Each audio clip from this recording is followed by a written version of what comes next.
ciclo de conversatorios y seminarios sobre el proceso constituyente, esta escuela constituyente de la Fundación por la Democracia. Hoy día tenemos un panel que corresponde a lo que se ha denominado los contrapesos del poder. En este caso hablaremos de dos instituciones que generalmente están ahí metidas como organismos fundamentales en los engranajes del sistema político chileno. Esas son el Tribunal Constitucional y la Contraloría General de la República, protagonistas de las noticias tanto políticas y jurídicas de los últimos días y los últimos meses, por lo que tendremos una conversación muy interesante y tendrá que ver precisamente con el tema de la separación de poderes y el rol de estas dos instituciones que en el fondo sirven de freno al poder que pueden tener los poderes más, como nosotros conocemos, más generales y más potentes en nuestro sistema, como el Ejecutivo y el Legislativo. Para eso contamos con un panel de altísimo nivel. Primero contamos la presencia del profesor Javier Pérez Royo, catedrático de Derecho Constitucional Español, doctor en Derecho de la Universidad de Sevilla, ex rector de la misma Casa de Estudios Andaluza, uno de los grandes autores del derecho constitucional, no solo español, sino que probablemente uno de los más relevantes del derecho europeo. Precisamente su obra Tribunal Constitucional y Separación de Poderes es un clásico, un opus clásicus de la materia de la separación de poderes y el rol de las Cortes Constitucionales, así como también su fundamental tratado de Derecho Constitucional, que ya está en su 15ª edición. Es un libro que sirve de guía exacta para cualquiera que quiera adentrarse en el derecho constitucional español y también como tal en el mundo constitucional hispano. También nos acompaña el profesor Enrique Rayevich. El profesor Rayevich es profesor de Derecho Administrativo en múltiples universidades, principalmente, recuerdo, la Universidad Alberto Hurtado, la Universidad de Portales, entre otras. Es exdirector jurídico del Consejo para la Transparencia, y así como también en el punto de vista académico es máster en Planificación Urbana y doctor en Derecho de la Universidad Carlos III de Madrid, y es uno de los grandes especialistas en el tema de derecho administrativo y en general un referente obligado en Chile sobre la materia de la Contraloría General de la República. También nos acompaña la doctora y profesora universitaria Leslie Sánchez, universitaria de la Universidad de Tarapacá, doctora en Gobernanza y Democracia de la Universidad de Salamanca y la Universidad Católica, la Pontificia Universidad Católica de Santiago, profesora de Derecho Constitucional, reconocida por sus conocimientos en Derecho Parlamentario y el rol del Congreso en la democracia chilena. Hoy también candidata a miembro de la constituyente, precandidata a miembro de la constituyente por el Distrito 6, que reúne las comunas Viña del Mar, Valparaíso, entre otras. Y también contaremos que está en proceso de llegar con el senador Felipe Arboe, senador de la República por la región de Ñuble, ex subsecretario del Interior, subsecretario de Carabineros, ex diputado por Santiago, abogado de la Universidad Central y ex presidente de la Comisión de Constitución del Honorable Senado de la República. Como lo dijimos, hoy día nuestra conversación trata sobre estas dos fundamentales instituciones, que una la hemos visto muy a la palestra y también podemos decir que ha funcionado un poco como el sepulturero de la propia Constitución, que es el Tribunal Constitucional. Tengo mi opinión clara sobre ese tema, que creo que en el sistema constitucional, el sistema político chileno, un Tribunal Constitucional no se aviene mucho a nuestra tradición constitucional y a nuestro sistema tanto de separación regional como de separación de poderes, pero es una institución que está ahí. Vamos a tener que definir cuál va a ser su rol, si es que va a existir el nuevo texto constitucional, y también no solo su rol, si es que llegara a existir, también sus poderes, la extensión, cómo va a ser la designación de sus miembros, cuál va a ser el efecto de sus decisiones y cuál va a ser la amplitud de sus competencias. Ya vimos hace algunos meses el choque que tuvimos, el llamado choque de trenes entre la Corte Suprema y el Tribunal Constitucional, que significó una crisis institucional mayor, prácticamente a puertas del estallido social que finalmente terminó con la Constitución del 80 en el plebiscito. Y también hemos visto cómo su jurisprudencia ha desnotarializado y sido aún más rigurosa que lo que se pensaba la propia Constitución en su elaboración. Lo hemos visto en temas tan sensibles como el derecho de la discusión del propio cuerpo de las mujeres, en la ley de aborto 3 causales, las facultades fiscalizadoras tanto de instituciones como la Dirección General de Agua, el SERNAC, el Servicio Nacional del Consumidor, y últimamente incluso con llamados al averno con las fiscalizaciones del Servicio Nacional de Pesca. Asimismo, la Contraloría General de la República, en la administración del Contralor actual, ha tenido un rol bastante proactivo en el desarrollo de sus funciones, también un rol comunicacional bastante fructífero en acercar a la gente a la probidad pública a través de las redes sociales, pero también hemos visto que no ha habido una discusión de fondo con el rol de este órgano, de cuál va a ser el futuro. ¿Va a ser un órgano de justicia administrativa? ¿Va a ser un órgano contralor propiamente tal? ¿Va a seguir siendo un órgano unipersonal o se va a convertir en un órgano colegiado? ¿Y cuál es el rol en un Estado democrático de derecho moderno de esta institución tan sui generis para Chile como la Contraloría? Es por eso que vamos a comenzar esta sesión con la presentación del profesor Rajewicz, que nos va a comentar un poco cuáles son sus observaciones sobre el tema en su experiencia, sobre todo la Contraloría, pero también como el rol del Tribunal Constitucional. Tuve la palabra, Enrique. Muchas gracias, Tomás. Bueno, gracias por la invitación y por este panel, como tú decías, de lujo para discutir. No había tenido la oportunidad de estar ni contigo ni con Leslie, pero conozco de lo que han hecho y, como tú decías, el profesor Pérez Royo es sobradamente conocido con ese manual de Derecho Constitucional que a todos nos ha ayudado a entender el derecho constitucional español. Bueno, yo voy a hablar de la Contraloría, del Tribunal Constitucional, efectivamente, como contrapesos, como decía Tomás, al Poder Ejecutivo.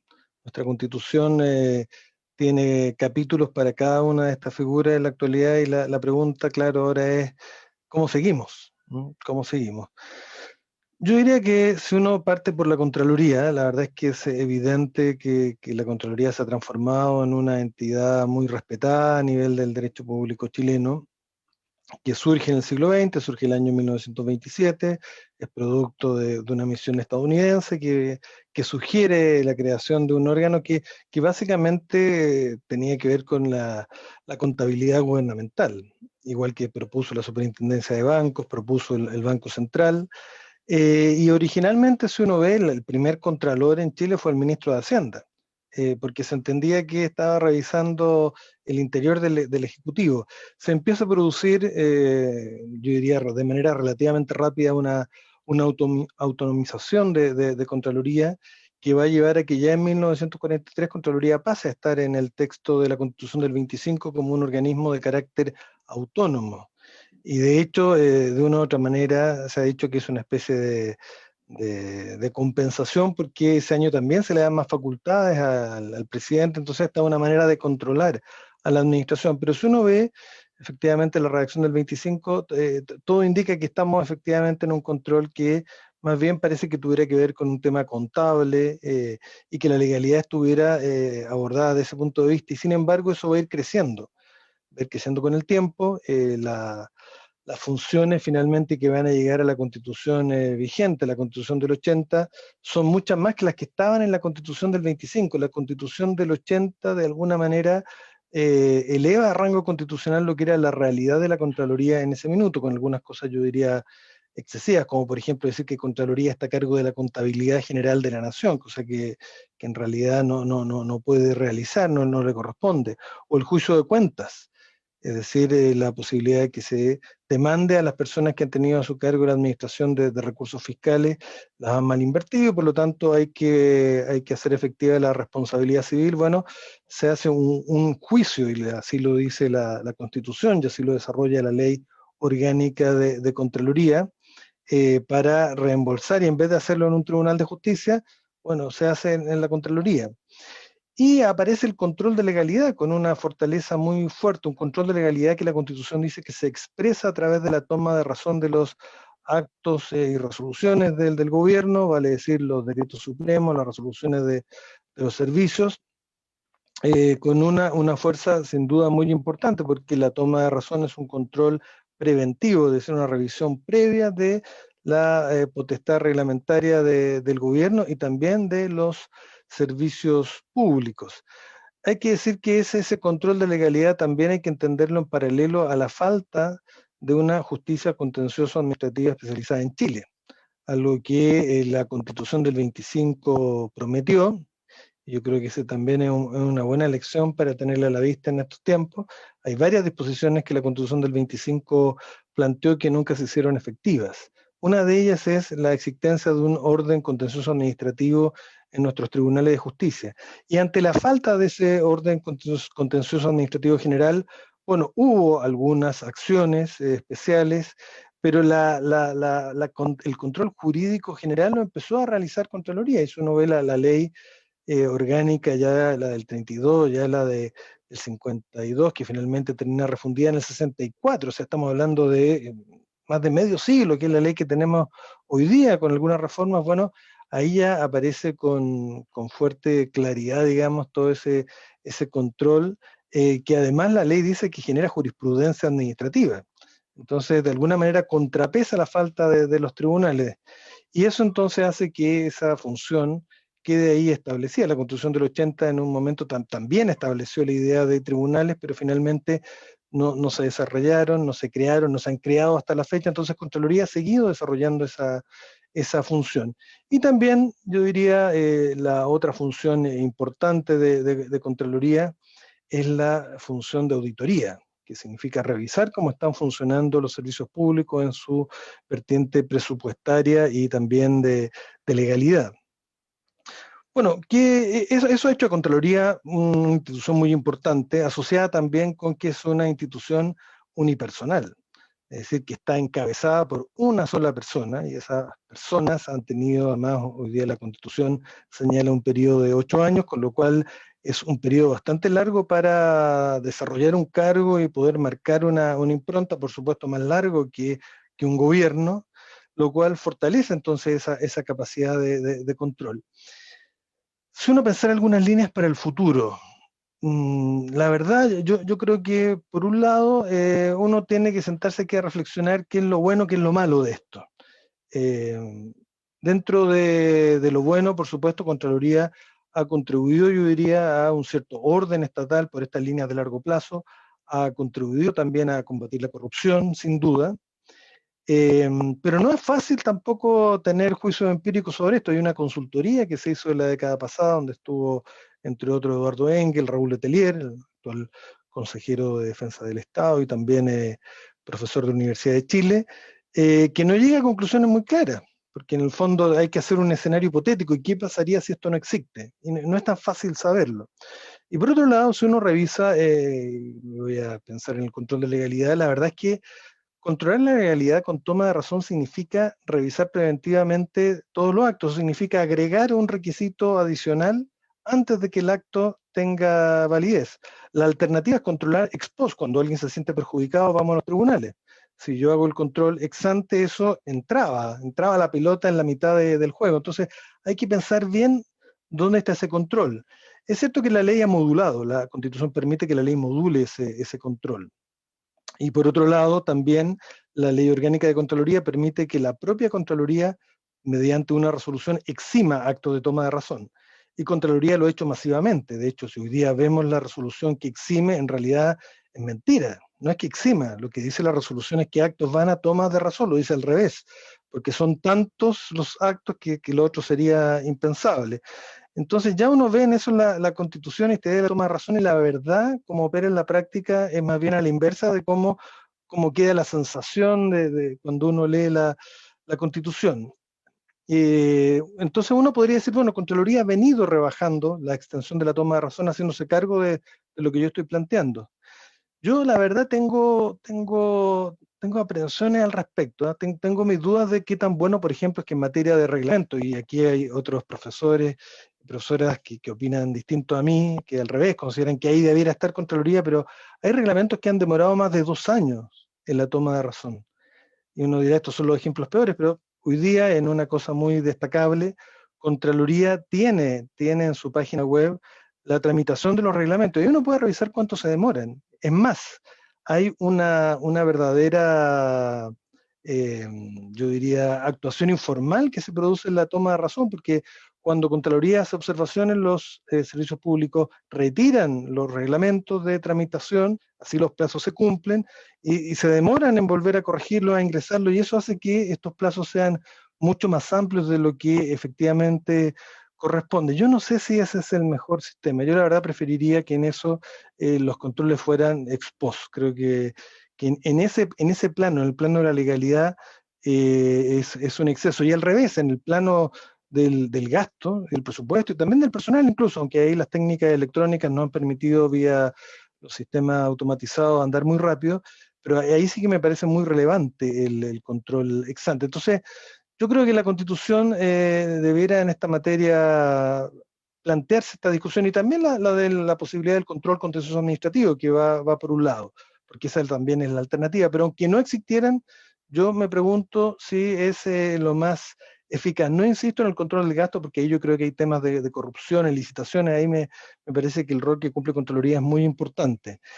Y dos cosas más, porque ya me estoy extendiendo en el punto, ya me están tirando la tarjeta roja. El control de legalidad tiene otra vía. Ah, perdón, una cosa para cerrar la toma de razón. Fíjense que la Constitución del 25 estableció la institución del decreto de insistencia. ¿Qué hacía el decreto de insistencia? El decreto de insistencia permite que el gobierno, cuando hay una representación, es decir, cuando Contraloría dice yo no tomo razón porque esto es ilegal o inconstitucional, bueno, ilegal, sea inconstitucional esto no cabe, yo voy a firmar un decreto con la firma de todos los ministros y ministras y con eso le doblo la mano a la Contraloría. Algo que ocurrió muchas veces bajo la Constitución del 25. Desde 1990 no hemos tenido un nuevo decreto. El último se dicta en 1990, al inicio de la transición. Desde entonces no se ha vuelto a dictar, eso quedó totalmente desfasado. ¿Por qué? Porque se ha producido esta especie de diálogo entre el Ejecutivo y la Contraloría para obtener la toma de razón de los actos administrativos. Entonces, nos engañamos un poco en la figura que está ahí.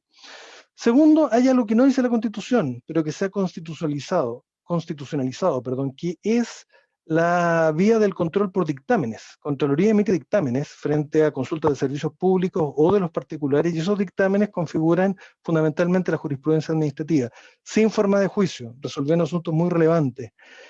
Yo también ahí me pregunto, ¿no sería esa la sede para tener una justicia administrativa, esa función? Pero yo estoy pensando aquí en una nueva constitución con la posibilidad de que uno puede establecer ideas más amplias.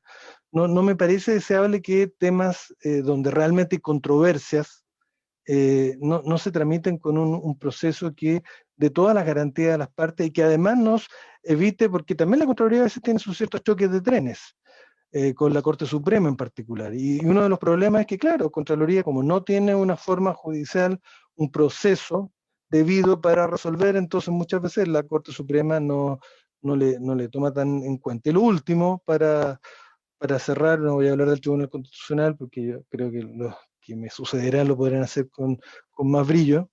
Pero lo último de la Contraloría, y que también tiene una conexión con lo del Tribunal Constitucional, y es que yo creo que también hay que reflexionar respecto de la forma de nominación del Contralor o Contralora. A mí no me molesta particularmente que se trate de una institución unipersonal. Yo creo que eso también le da una cuota de responsabilidad y creo que hemos tenido en general una buena historia, una buena trayectoria de contralores. Esperemos que pronto haya una contralora, pero, pero el reclutamiento que sea politizado en exceso, yo fui parte de uno de los últimos procesos, como sabrán muchos de ustedes, no lo estoy diciendo por la herida, pero ocurre que si vemos las dos últimas renovaciones de Contraloría han sido un parto de los montes, con el cargo durante 6 meses aproximadamente acéfalo, eso no puede volver a ocurrir. Yo creo que hay que buscar fórmulas más innovadoras, que también es lo que está pasando en otras instituciones como el Consejo para la Transparencia, que hay que buscar fórmulas que, entre otras cosas,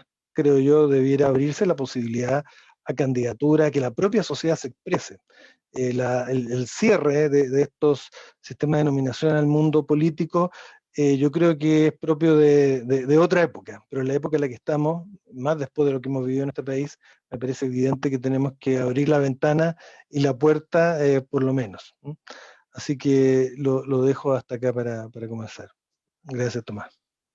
Muchas gracias, Enrique. Muy interesante la exposición sobre la Contraloría General de la República. Yo creo que después en las preguntas te vamos a preguntar algo sobre el Tribunal Constitucional también, porque también ahí el derecho administrativo tiene harto que ver, a pesar de que muchas veces se centra. Ahora quiero darle la palabra al profesor Pérez Royo, pero no sin antes decirle que lo está viendo y le manda mucho saludo el embajador Enrique Ojeda, el embajador de España en Santiago, que le manda muchos saludos y que está muy agradecido que pueda estar acá apoyándonos en este proceso constituyente que se viene. Y bueno, yo creo que para todos los presentes acá un honor tenerlo, porque en realidad es un referente obligado, sobre todo en el tema de justicia constitucional, que es lo que estamos hablando, y de separación de poderes. Realmente un honor para nosotros tenerlo, profesor Pérez Royo, así que lo invito a darnos un poco su opinión sobre lo que debería ser este Tribunal Constitucional, sobre todo me imagino que va a ser su tema principal en esta nueva Constitución chilena. Profesor, está muteado, tiene que activar su audio. El micrófono, profesor.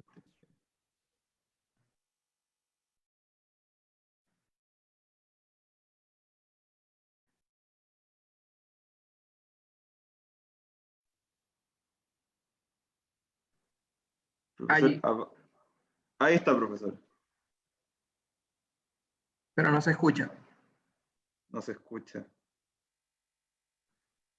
Profesor, si tiene algunos auriculares que se pueda colocar.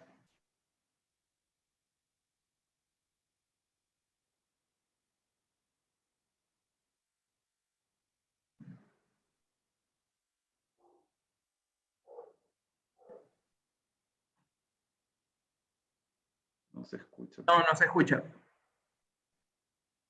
No, no se escucha.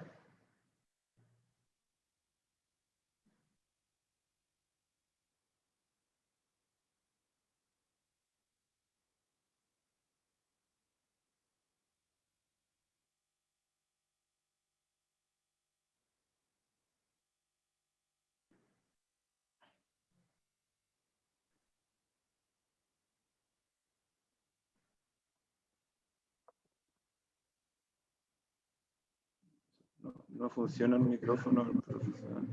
No.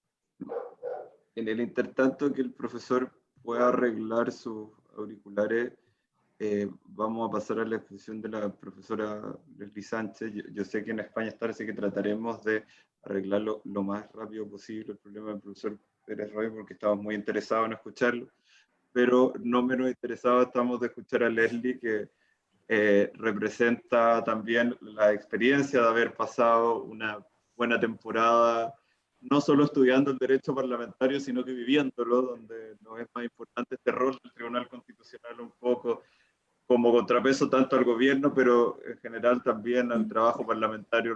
La concepción de las Cortes Constitucionales fue un poco eso originalmente, una especie de contrapeso al legislador, y en eso, bueno, Leslie, queremos escuchar tu experiencia, cuál es tu idea, cuál es tu propuesta para este nuevo Tribunal Constitucional, si es que vamos a tener uno.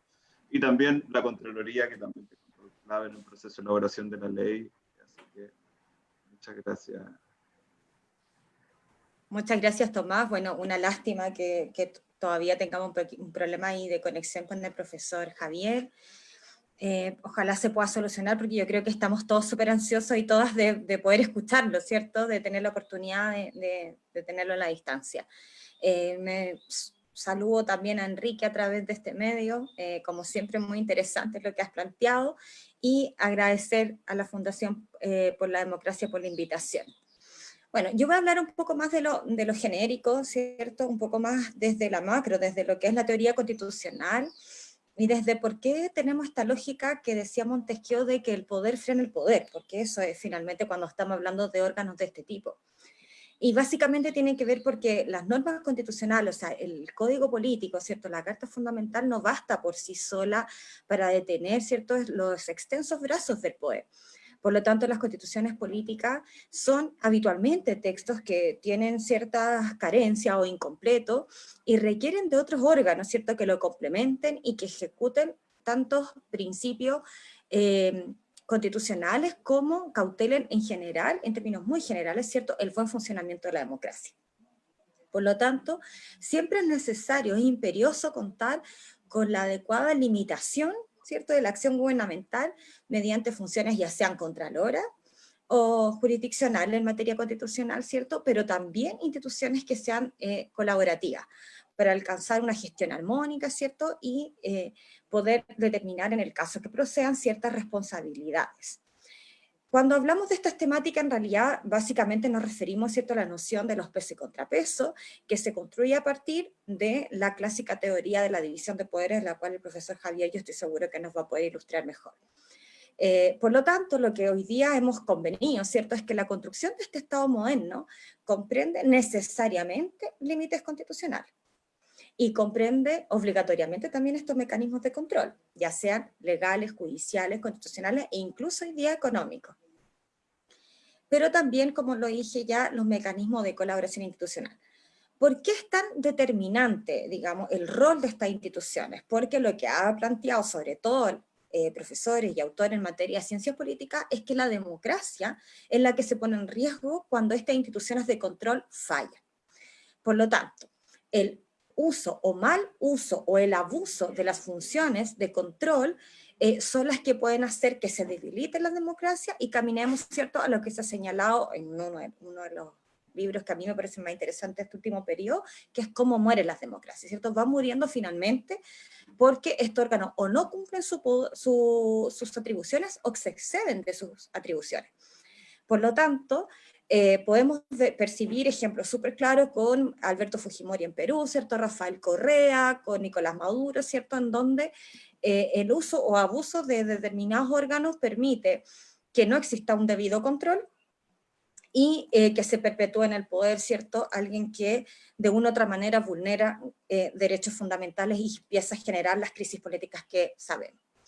Lo primero que también que debemos recordar es que desde la técnica, digamos, de la redacción del texto constitucional, tú puedes tomar esta decisión, si consagrar constitucionalmente o no a estos órganos. La tradición chilena, ¿cierto?, republicana, ha ido en la tendencia de reconocer constitucionalmente siempre estos órganos y darle este rango constitucional y señalar sus funciones más importantes, ¿cierto?, en el texto constitucional. Pero podríamos, no necesariamente debemos tener que seguir esa tradición, podríamos perfectamente modificarla y que estos órganos quedaran regulados en otra norma de menor rango, o continuar con la misma, como luego, y mantener la regulación de ello en el texto constitucional. Ahora, lo importante, más allá si es que se contemplan o no en la nueva Constitución, es cuáles son las características o principios que nosotros queremos que se impriman en esta institución. Y a mí me parece que debemos fortalecer la debida garantía de independencia que estas instituciones tienen, ¿cierto?, desde su nacimiento, pero que siempre es bueno recordarlo y regularlo de la manera más detallada y expresa posible. Comparto con Enrique de que creo que tenemos serias dificultades en el mecanismo de composición de estos órganos, que quiere decir en el sistema de nombramiento. No solo como él lo planteaba en términos de la Contraloría General de la República, sino más bien con el Tribunal Constitucional. Yo creo que la politización efectiva de las personas o nombres o postulantes respecto de ello, me parece que ha generado que estas mismas instituciones se debiliten de una u otra manera. Su excesiva exposición en la prensa, creo yo, que ha hecho que nos generen ciertas incertidumbres o cierta incerteza respecto de la debida autonomía e independencia de los miembros. Por lo tanto, creo que ahí hay un tema que debemos afrontar en el nuevo proceso constituyente. Y me parece también que cuando hablamos en general de estos poderes también tienen que haber mecanismos de control interno. A veces no consideramos, ¿cierto? Hablamos de los controles entre los grandes poderes, pero no olvidamos de los controles internos de los mismos poderes, de los mismos órganos e instituciones, y también ello requiere ser revisado, siento yo. como también requiere ser revisado los quórum de funcionamiento y la toma de decisiones de lo mismo, que eso, por lo menos en el caso del Tribunal Constitucional, es donde hemos tenido, ¿cierto?, también algunas problemáticas. Bueno, respecto del particular, ¿cierto?, Tribunal Constitucional, los denominados, ¿cierto?, históricamente como estos guardianes de la Constitución, están a cargo, básicamente, ¿cierto?, de la jurisdicción constitucional. Y en el caso nuestro, a nivel nacional, ¿cierto?, sabemos que hemos tenido en realidad 3 tribunales constitucionales. ¿Por qué digo 3? Porque sabemos que han habido 3 formas y atribuciones distintas en el mismo. Por lo tanto, no podemos, creo yo, evaluar el último tribunal constitucional como si fuesen los tribunales constitucionales que ha tenido Chile, porque, en mi opinión, no ha sido así, puesto que han sido 3 órganos distintos en 3 periodos políticos, con regímenes, incluso con formas distintas y con atribuciones distintas. Por lo tanto, podríamos, creo yo, hacer esa necesaria revisión del comportamiento de los 3 para revisar qué competencias y qué composiciones quizás le han sido más fructíferas para el país. Y además creo que lo que tenemos que revisar de todas maneras son las funciones que se le otorgaron después de la reforma constitucional del año 2005. Yo comparto, como decía Enrique, que en general estos órganos de control deben actuar ex post y no necesariamente ex antes. Y eso en particular en materia legislativa. Me parece que la posibilidad que se le otorgó al Tribunal Constitucional con el control preventivo en la tramitación de proyectos de ley o antes de que se promulgue y se publique un proyecto de ley, ha generado una dificultad democrática. Y es lo que otros autores han denominado, ¿cierto?, como esta objeción democrática del Tribunal Constitucional, porque fue mal llamado, siento yo, esta tercera cámara, que finalmente define el destino del proyecto de ley, o el contenido, la esencia del proyecto de ley, restándole valor al verdadero órgano que tiene esa función, que es el Congreso Nacional, ¿cierto?, en razón de la representación del pueblo. Por lo tanto, finalmente uno como que tiene esa sensación, incluso como ciudadano a pie, de que toda ley o proyecto de ley podría terminar siendo modificado en el Tribunal Constitucional y se podría con esto, ¿cierto?, pasar a llevar la voluntad soberana al pueblo, lo cual obviamente no ha generado un problema democrático. Por lo tanto, a mí me parece que debiéramos seguir considerando la existencia de un Tribunal Constitucional. En eso con Tomás hemos discutido varias veces. Tomás es más partidario de depositar toda la jurisdicción constitucional a la Corte Suprema. A mí me parece que este Tribunal Constitucional pues, debiera persistir, debiera volver a estar presente con una regulación más específica, más rigurosa, más democrática, de mayor independencia y sobre todo considerando el rol del juez constitucional. Y concentrarnos en la lógica también de que si lo vamos a considerar y vamos a tener una integración distinta con X número de miembros, hay que hablar del estatuto del juez constitucional. Tenemos que entrar de lleno en esos temas porque, como lo digo, también al interior de estos órganos tiene que haber ciertos controles, no podemos omitirlos. Y yo creo que en general, respecto de la Contraloría, que me perdí un poquito porque quería hablar un poquito de eso, pero no sé si el tiempo me va a alcanzar. Básicamente lo que yo quería decir respecto a la Contraloría es que creo que también es un órgano que, por cierto, en eso yo creo que no hay ninguna discrepancia en que debe persistir, que debe seguir ejerciendo el control de legalidad, pero creo que en materia municipal han tenido un rol tremendamente relevante y creo que debieran regularse de una manera en que la Contraloría le permita desarrollar esa función separadamente al interior del mismo órgano, pero quizá, no como lógica ministerial con 2 subsecretarías, pero sí con quizás mejores unidades para que, como decía también Enrique, otras materias puedan salir más rápido.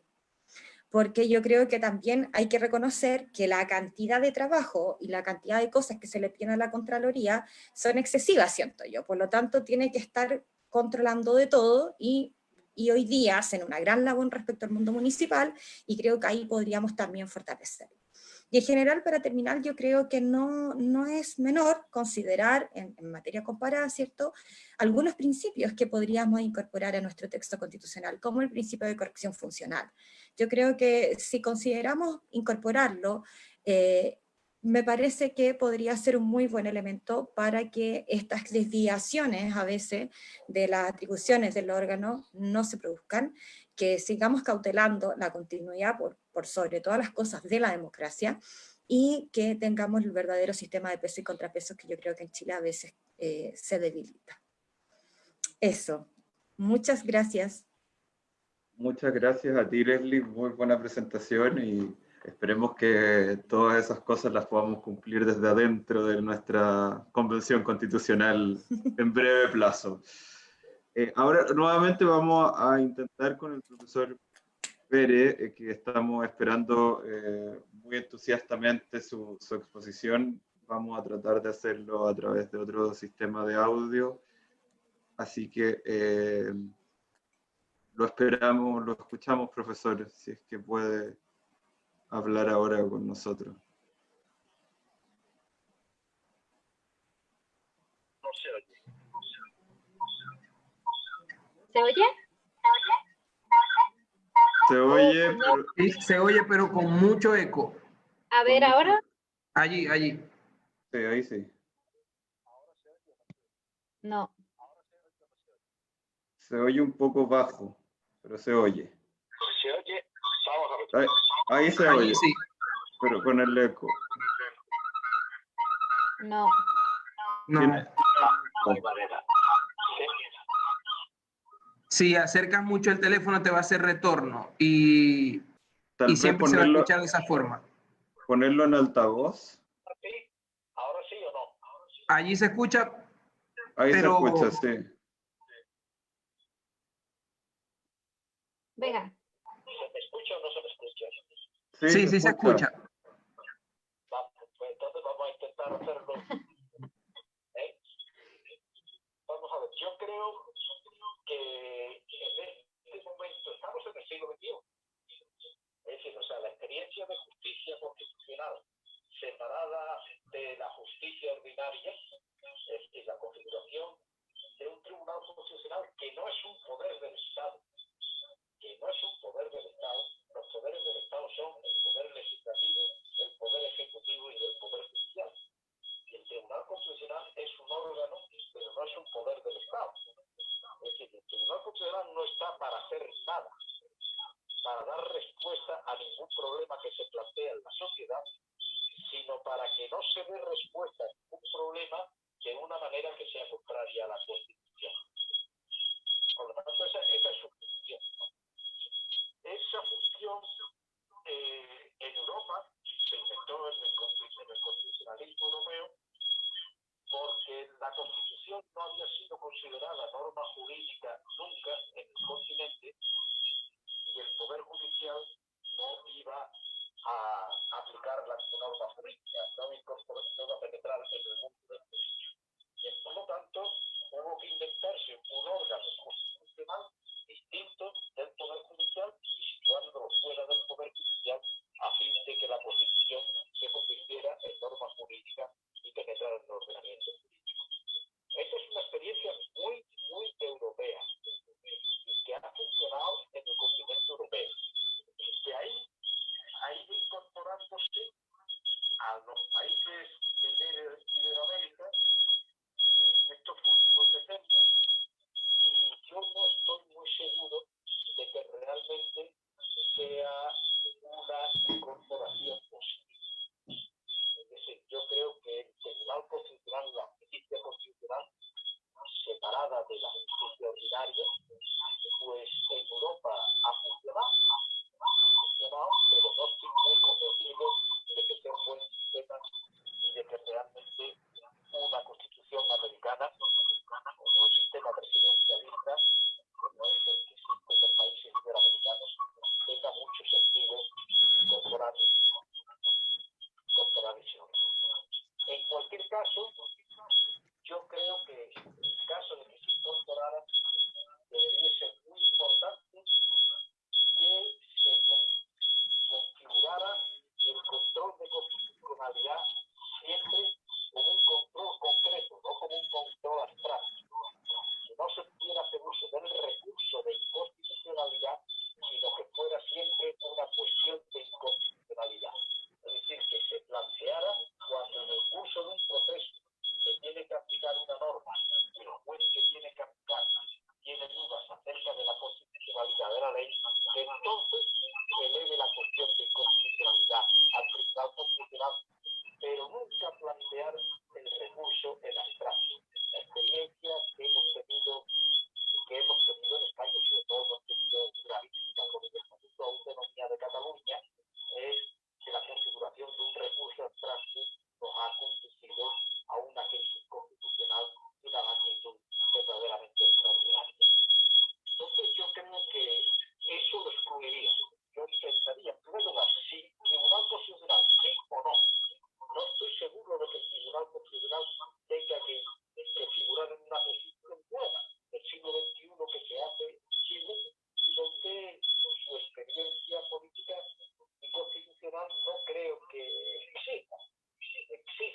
necesariamente la existencia del tribunal, sino que puede perfectamente en la justicia ordinaria y en el Tribunal Supremo del país presidenciarse el control de constitucionalidad de una ley cuando se plantee un caso concreto en el que tenga que resolverse la duda de constitucionalidad que se plantea, ¿no?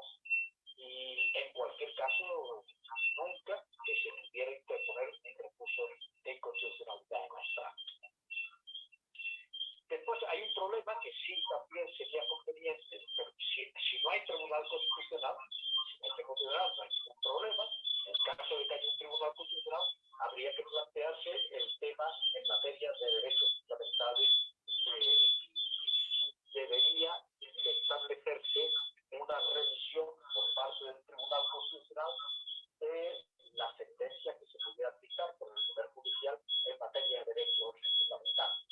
Esto es un filtro que puede tener valor en la medida en que evitaría que se pudieran plantear problemas ante la Corte Interamericana, ¿no? Y que realmente hubiera un control previo del Ministerio del Estado que evitara que llegaran muchos asuntos a la Corte Interamericana. Pero también se puede, dentro del Tribunal Supremo, establecer una sala constitucional sin necesidad de establecer un tribunal constitucional separado del Poder Judicial.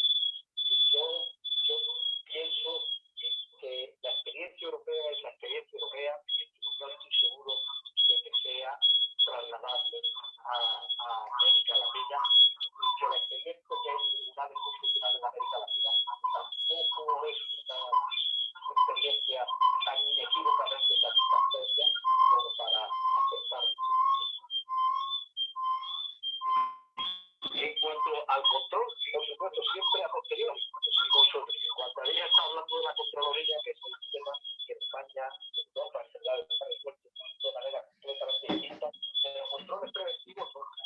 Control preventivo nunca, porque eso evidentemente supone, en cierta medida, anular la presunción de la legitimidad de la actuación, o poner en cuestión la presunción de la legitimidad de la actuación del legislador y de la administración pública en general. Y yo realmente creo que eso no debería hacerse así. Para eso está la jurisdicción contenciosa administrativa y eventualmente la jurisdicción constitucional si se pronunciara.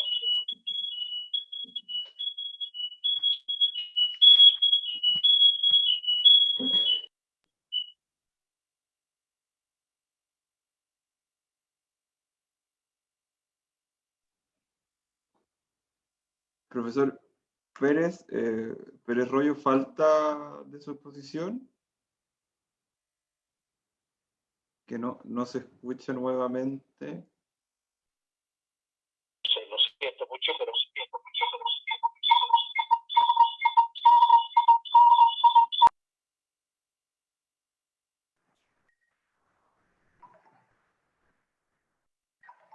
Tomás, hace mucho retorno. Mi recomendación y como última prueba es que la persona que está transmitiendo el audio del profesor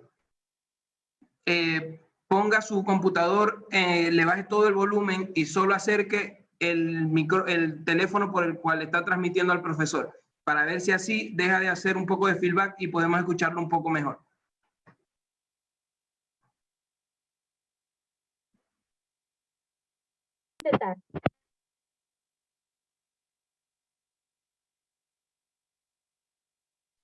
Ahí está. Ya, probemos así. Trata de que el profesor hable, pero igual, se escucha No, mucho. se acopla. Sí. soy un pitido tremendo.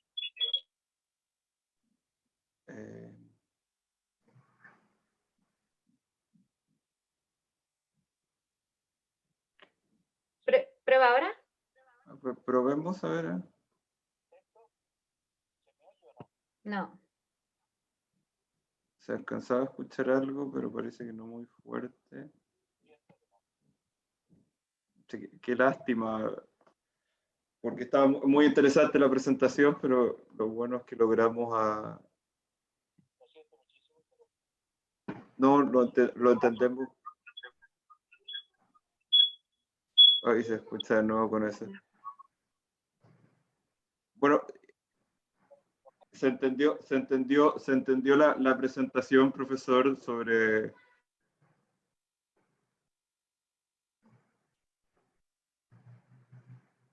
Tomás está. Bueno, qué lástima, profesor, lo que haya pasado, pero se escuchó la presentación. Le agradecemos su presentación. Para nosotros fue muy, muy significativo. Entendemos que en España ya es tarde, son las 11 de la noche, entonces tampoco queremos quitarle más tiempo en esto. Es muy interesante escucharlo de una persona europea porque en Latinoamérica tendemos mucho a creer que el derecho se puede trasplantar desde Europa a América, entonces tenemos muchas las ansias de seguir ejemplos. De hecho, sin ir más allá, si uno revisa la discusión constitucional del 70, cuando se crea el Tribunal Constitucional de Chile, precisamente se toman en referencia el Tribunal Constitucional alemán, el Consejo Constitucional francés y paradigmáticamente el Tribunal Constitucional de la República Democrática Alemania, de Alemania. La Alemania Oriental eran los tres ejemplos que se dieron para crearlo. Entonces es interesante lo que el profesor diga sobre la experiencia europea y el rol que puede jugar para Chile, y recordar que va un poco a contrapelo de nuestra historia constitucional, tanto en Chile como en Latinoamérica, donde los cortes constitucionales exclusivas no han tenido un funcionamiento, digamos, muy decoroso en su mayoría, con la digamos, excepción que podría confirmar la regla, que es Colombia, y que la historia latinoamericana no es la misma que la europea. Así que, profesor, le agradecemos infinitamente su presentación, que se haya dado el tiempo de estar con nosotros. Para mí es un honor haberlo presentado y escuchar este punto, y también, bueno, me siento muy agradecido porque llevo un poco de agua en mi molino, que estoy un poco por la idea de consolidar en la tercera sala de la Corte Suprema el control de constitucionalidad. Así que, profesor, le agradecemos totalmente. Si quiere se puede quedar a escuchar las demás presentaciones, las demás preguntas, pero también tenemos la hora y el problema técnico, así que lo agradecemos totalmente. Ahora vamos a pasar a la exposición, nuestra última del día, del senador Felipe Arboe. Como lo mencionaba, el senador Felipe Arboe también ha tenido un rol destacado en el tema de los contrapesos del poder, porque fue presidente de la Comisión de Constitución del Senado. Hoy día, si las cosas se hubieran hecho como se debería hacer, debería estar presidiendo una corporación que es un contrapeso al poder, pero sabemos que por otras circunstancias no lo está. Pero sin más preámbulos, le doy la palabra al senador Arboe para hablar de estos dos temas del Tribunal Constitucional y la Contraloría General de la República. Senador, bienvenido y muchas gracias por estar presente en este momento de discusión presupuestaria, de mucha discusión en el Senado, así que le agradecemos su tiempo. Bueno, en primer lugar, muchas gracias, Tomás. Quiero saludar a Leslie, a Enrique, al profesor Pérez Royo, que están hoy día acá, felicitar a la Fundación por la Democracia, poder tener esta instancia de conversación alejada de lo que es la coyuntura, más bien mirando lo que va a ser el futuro debate de nuestra nueva constitución política. Antes que todo, quisiera comenzar estableciendo que nuestra constitución, o más bien la constitución, más bien que nos fue impuesta, para decirlo claro, ya rindió todo lo que podría haber ofrecido en algún minuto. Yo creo que su hito máximo fue la arrolladora votación que tuvo lugar el 25 de octubre pasado, cuando casi un 80% de los ciudadanos plantearon la necesidad de hacer un cambio, de tener un nuevo pacto social. Sin embargo, las personas son las que le dan sentido a las normas jurídicas, digamos. Y en ese sentido uno puede afirmar con bastante fundamento hoy día que hace un buen tiempo la Constitución del 80 ya daba luces de que su vida útil estaba cada vez más cerca de expirar. Y lo que era evidente cuando uno revisa los programas políticos de todos los presidentes y presidentas de la República, del sector de la concertación o aquellos que no eran partidarios del régimen militar, todos y cada uno de ellos plantearon la necesidad de tener un nuevo texto constitucional. Cuando 30 años se plantea una reivindicación como esa y es parte del debate político permanente, es evidente que la Constitución no es, como se ha señalado reiteradamente, la casa de todos, o a lo menos no interpreta el sentir de la mayoría social, cultural y política de un país. Evidentemente, cuando uno observa esta situación, lo que uno pudiese observar, digamos, es que las diversas instituciones en nuestro país durante el último tiempo comenzaron a tener fricciones carentes de válvulas de escape, al decir el profesor Francisco Zúñiga, ¿no? La función orgánica del texto constitucional, que es la distribución del poder, la limitación del mismo y la delimitación de las funciones de las instituciones, no era la adecuada.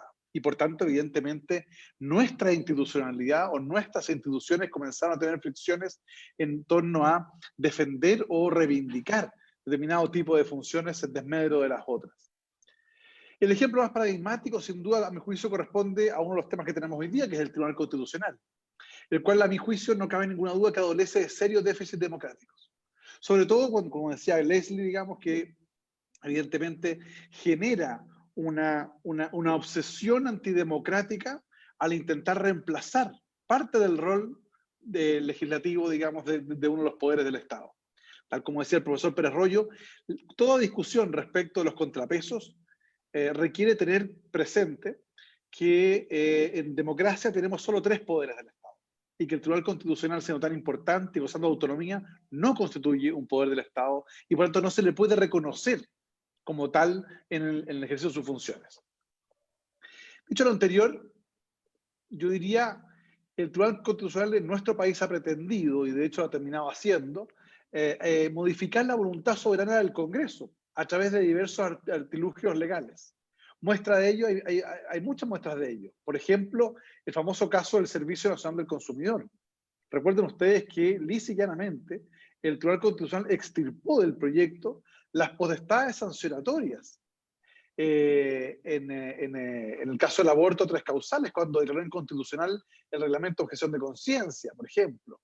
Cuando estableció el Tribunal Constitucional, se arrogó la potestad de modificar el texto despachado por el Congreso Nacional que prohibía la objeción de conciencia de personas jurídicas, eliminando un concepto y cambiando el sentido y reconociendo finalmente la objeción de conciencia de personas jurídicas. Consecuencia, cuando un Tribunal Constitucional se arroga ese tipo de facultades o de potestades, lo que está haciendo evidentemente es una función antidemocrática. Está alterando la voluntad soberana expresada a través del sufragio universal que elige a sus colegisladores, al presidente de la República, a cargo del Ejecutivo, y a sus parlamentarios. Más allá de todas las opiniones que uno pueda tener, finalmente cada uno de los parlamentarios hemos sido elegidos por los ciudadanos. Dicho, de otra forma, por ejemplo, lo que ha ocurrido también en la paralización de procedimientos de fondo por un promedio de 238 y que repercute especialmente en el caso de violación a los derechos humanos acaecidos durante la dictadura. En palabras del expresidente de la Corte Suprema, Haroldo Brito, el año 2018, 25 causas de derechos humanos se encontraban o fueron suspendidas con ocasión de acciones de inaplicabilidad por inconstitucionalidad de leyes eventualmente decisorias. 16 de ellas finalmente fueron rechazadas, pero la suspensión alcanzó periodos que van entre los 25 y los 657 días, paralizándose los procesos 238 días en promedio. Es decir, ya no solo el Tribunal Constitucional se arrogó potestad desde el punto de vista del cambio de normas jurídicas aprobadas por el Parlamento, sino que adicionalmente intervino en cuestión de fondo en causas tan emblemáticas como la de derechos humanos, generando altos niveles de impunidad. Debemos tener presente que los miembros del Tribunal Constitucional no están ahí por sus credenciales democráticas, ni tampoco, lamentablemente, por su expertise constitucional. Dicho de otro modo, ninguno de sus miembros está ahí por haber ganado elecciones. Si siguiéramos la doctrina del expresidente de la Corte, del Tribunal Constitucional alemán, Andreas Bokolo, que estuvo de visita en nuestro país, señaló en su discurso, invitado al Tribunal Constitucional, les vino a dar una clase de democracia, donde fijó el rol del Tribunal Constitucional haciendo un símil con un partido de fútbol. Y dijo, el Tribunal Constitucional no es un jugador en la banca que cuando llega al campo de juego demostrar a los jugadores cómo se hacen los goles, sino que el tribunal solo es un árbitro del juego político, que es el juego que juegan otros. Pero aquí en Chile, lamentablemente, como hemos visto, por un conjunto de factores, hemos tenido un Tribunal Constitucional que no solo juega el partido, sino que lo decide. Y eso es un tremendo problema. Un tremendo problema para la justicia constitucional, pero también un tremendo problema para la democracia. Evidentemente, estos elementos requieren ser corregidos en nuestro proceso constitucional. Por otra parte, lo propio ocurre cuando el Tribunal Constitucional entra en contacto, por ejemplo, con la Corte Suprema. Nuevamente hay varios casos polémicos, siendo quizás el buque insignia el choque de trenes, lo ocurrido hace poco más de un año, cuando se pretendió controlar un fallo del Tribunal Constitucional vía acción de protección, lo cual dio lugar a un polémico fallo de la tercera sala de la Corte Suprema, que probablemente a ojos de Tomás es la reivindicación misma, digamos, de la jurisdicción constitucional. Pero evidentemente se generaba un problema muy complejo, ¿no? No existe ninguna duda, decía, respecto a la autonomía e independencia del Tribunal Constitucional, sin que pueda otro órgano del Estado inmiscuirse en las materias en que la ley y la Constitución ha puesto bajo su órbita o bajo la órbita de su competencia. Pero ello no significa que por su calidad de órgano autónomo todas sus actuaciones queden al margen de la revisión, que puede hacer la propia jurisdicción conforme a los procedimientos que la propia Constitución Política contempla. Otro episodio sería el año 2017, cuando un ministro de la Corte Suprema, el ministro Aránguiz, al resolver un recurso, opta por hacer una prevención para establecer que el Tribunal Constitucional es un tribunal político, en el sentido estricto de la palabra, y sus fallos no pueden constituir fuente de jurisprudencia para el máximo tribunal de la República.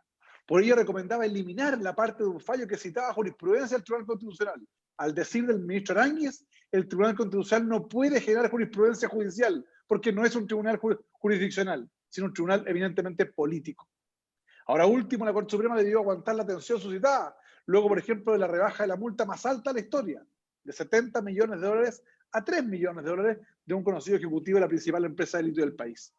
Sin embargo, el máximo tribunal no tenía otro camino posible, desde que el Tribunal Constitucional previamente había declarado la inaplicabilidad de la norma que permitía cursar la multa por parte del ex superintendente de Valores y Seguros. Todos estos casos, en definitiva, derivan en una acumulación de tensiones institucionales que nuestro sistema constitucional va acoplando sin plantear solución alguna. Lo que demuestra que la defendida Constitución de 1980 por algunos no solo tiene un vicio de origen de legitimidad democrática, sino también tiene una mala calidad en la solución de las controversias institucionales. Ahora bien, dejando momentáneamente el lado del Tribunal Constitucional, todos hemos visto también cómo el Poder Ejecutivo ha entrado también en tensión, por ejemplo, con el Ministerio Público, o el Poder Judicial, cuando hablan de los jueces de izquierda, o el Congreso Nacional, cuando critican la falta de aprobación de determinadas leyes y acto seguido se utiliza o se abusa de los vetos como una herramienta, lo cual se ha sumado a que hayan tenido lugar los índices más bajos de aprobación del jefe de Estado desde la vuelta a la democracia. Sin embargo, la pregunta es, ¿qué tipo de válvulas de escape contamos en la Constitución política para resolver las crisis sociales de este tipo? Es decir, ¿cómo nuestro orden constitucional descomprime la presión social que puede tener lugar de un momento a otro? ¿Mediante cuáles vías institucionales se descomprime toda esta presión? Personalmente, la Constitución del 80, dado su rígida estructura piramidal y exacerbado presidencialismo, yo no veo, la verdad, ninguna válvula de escape y que no se plantee a priori como remedio mejor que la enfermedad. Por cuanto claramente la renuncia sería improbable, un impeachment también, en definitiva, tenemos una Constitución que no se puso en el escenario de efervescencia social, que es la naturaleza de la maduración democrática. No puedo pasar de largo sin antes referirme al propio Congreso Nacional, al cual yo pertenezco, donde yo desempeño mis labores como parlamentario, fui diputado, soy senador, he ejercido la presidencia de la Comisión de Constitución durante varios años en la Cámara Alta, y al respecto puedo acotar que el Congreso no ha sido la excepción a la hora de aportar ingredientes que aumenten también la tensión.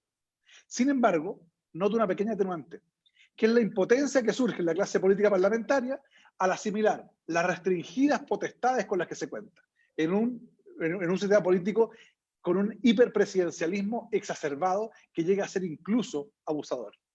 Más aún, cuando al momento de ejercerlas en varias oportunidades ha sido simplemente mutilada su voluntad soberana por el Tribunal Constitucional, con fallos como los que ya he señalado, o por el Ejecutivo a través del abuso del veto y los cuerpos supermayoritarios para torcer la voluntad del Ejecutivo.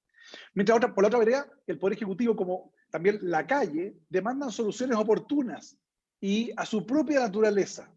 Por ello, entre tanta vorágine producida, fue pragmáticamente canalizar una solución para esquivar los cerrojos contrademocráticos que nuestra Constitución posee. Me estoy refiriendo a la aprobación de normas transitorias a la Constitución, que finalmente en los hechos terminan por reformar el fondo, junto con sustituir el quórum de 2/3 por uno más lograble, de 3/5. Y eso fue precisamente lo que ocurrió con el primer, y ahora el segundo, retiro del 10% de los fondos de pensiones. La verdad es que si uno observa la situación y el comportamiento del Ejecutivo, durante meses el Ejecutivo observó el debate sin hacer lo que eventualmente debió haber hecho en su oportunidad, que era hacer la reserva de constitucionalidad, porque más allá de la justificación social, evidentemente tenemos un problema desde el punto de vista de la estructura constitucional. No porque no queramos que se apruebe, porque el texto constitucional es extremadamente esquivo con la voluntad legislativa, parlamentaria.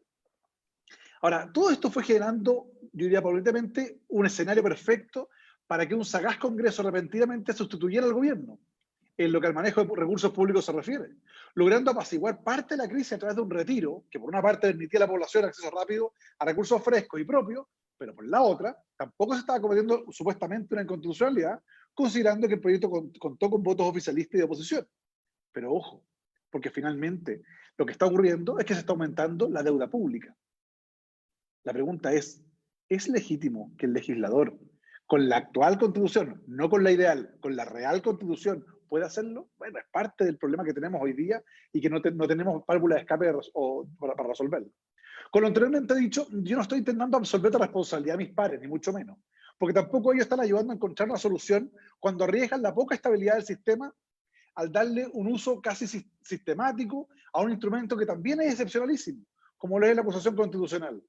Déjenme un breve comentario político, pero resulta que plantear una acusación constitucional por una vulneración de ley de materia de protección de datos personales, que es un tema que, como ustedes bien saben, me apasiona, la verdad es que me parece completamente desproporcionado desde el punto de vista de las reglas del juego democrático. En consecuencia, tenemos un problema.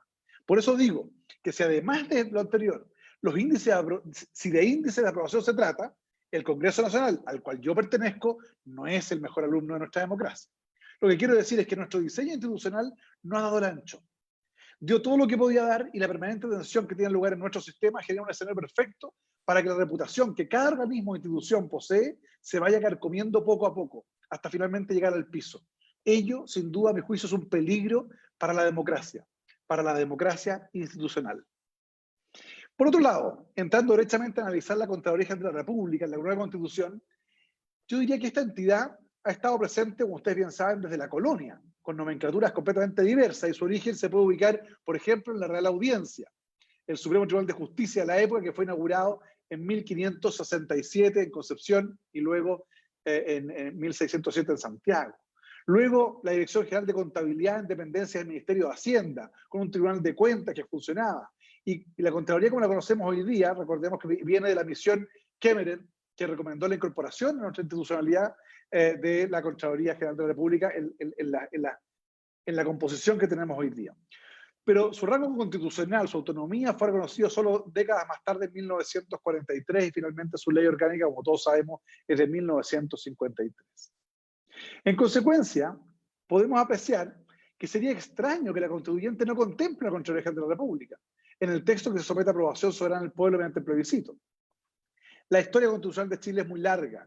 Existe una cierta tradición y cultura jurídica que, por cierto, no va a cambiar de un momento a otro. Dentro de este ethos podemos ubicar la Contraloría.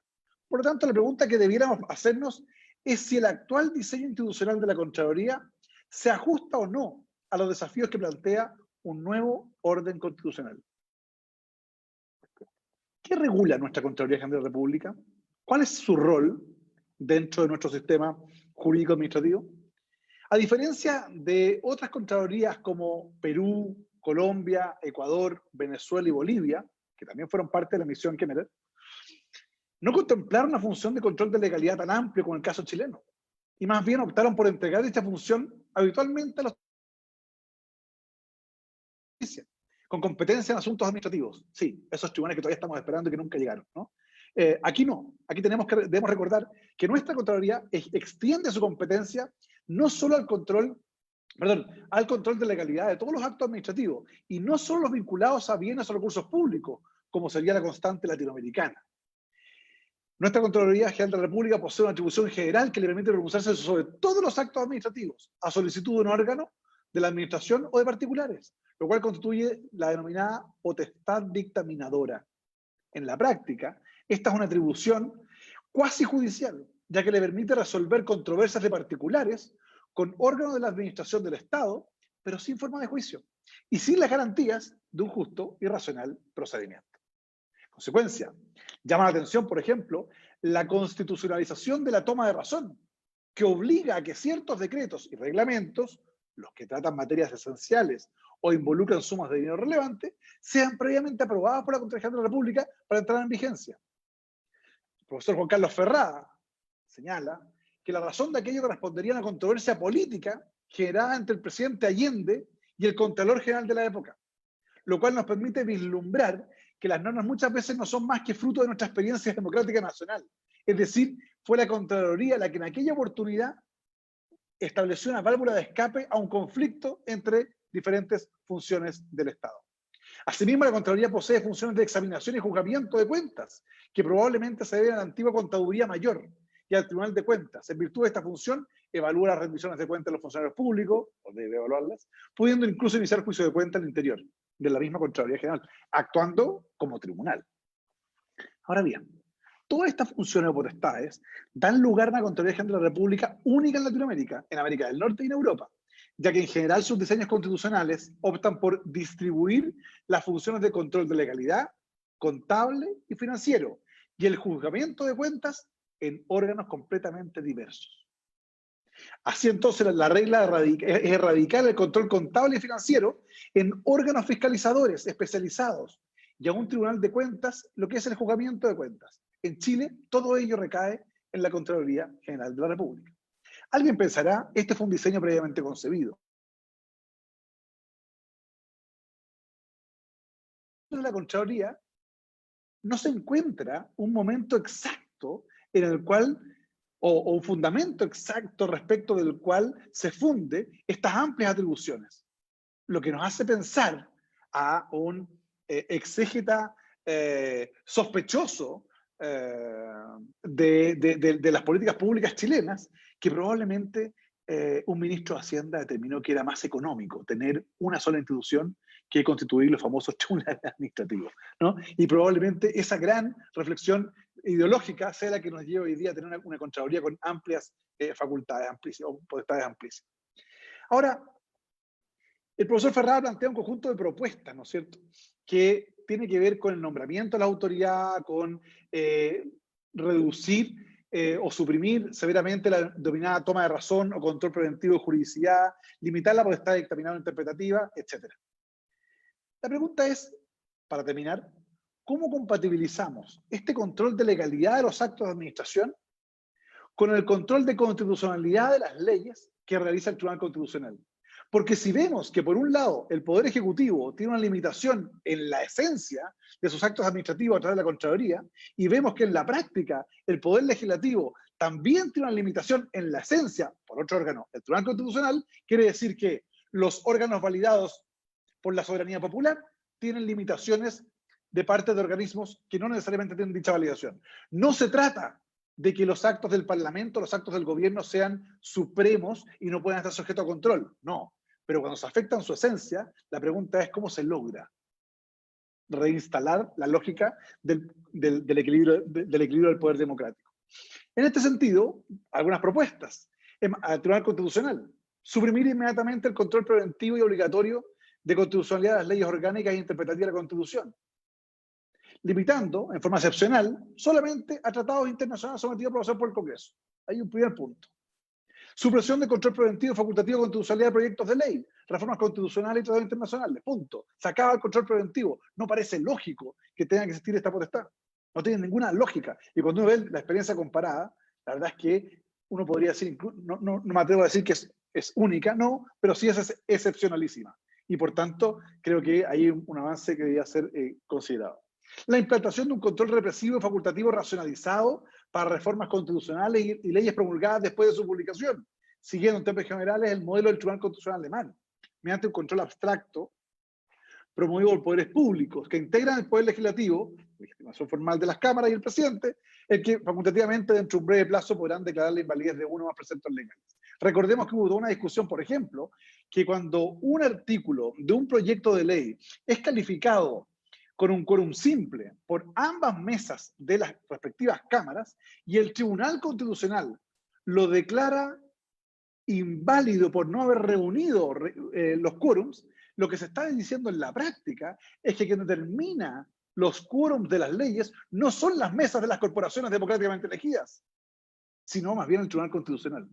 Y la gravedad de ello radica finalmente en que como no existe, a diferencia de otros modelos institucionales de otros países, un mecanismo de corrección, la declaración de inconstitucionalidad por no haber reunido el quórum ex post no permite una corrección de dicho quórum que podría incluso verificarse en casos calificados. Pero como no existe, lamentablemente se genera otra afectación, digamos, de las potestades del Parlamento. Evidentemente, reducir el quórum en materia de inaplicabilidad por inconstitucionalidad, reducir el quórum de 4/5 a mayoría absoluta de los miembros del ejercicio del Tribunal Constitucional para declaración de inconstitucionalidad.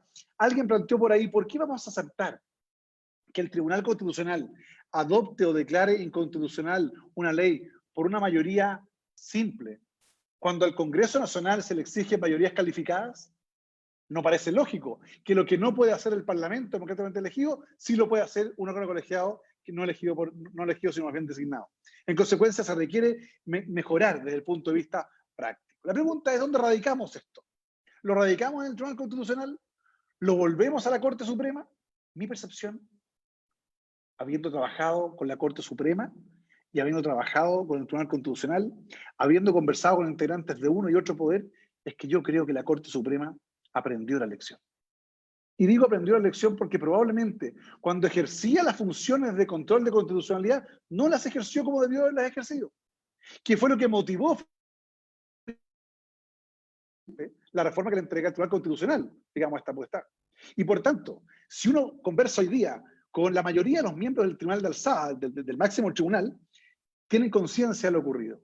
Y cuando los integrantes estables de una institución republicana como la Corte Suprema de Justicia toman conciencia colectiva en un órgano colegiado, es el órgano colegiado, es la institución la que asume la necesidad de un cambio de forma de trabajo. No veo yo ningún inconveniente para devolver la potestad del control de constitucionalidad a la excelentísima Corte Suprema de Justicia y limitar al Tribunal Constitucional otorgarle potestades para entre autoridades del Estado. Voy a poner un ejemplo práctico, lo que nos va a ocurrir.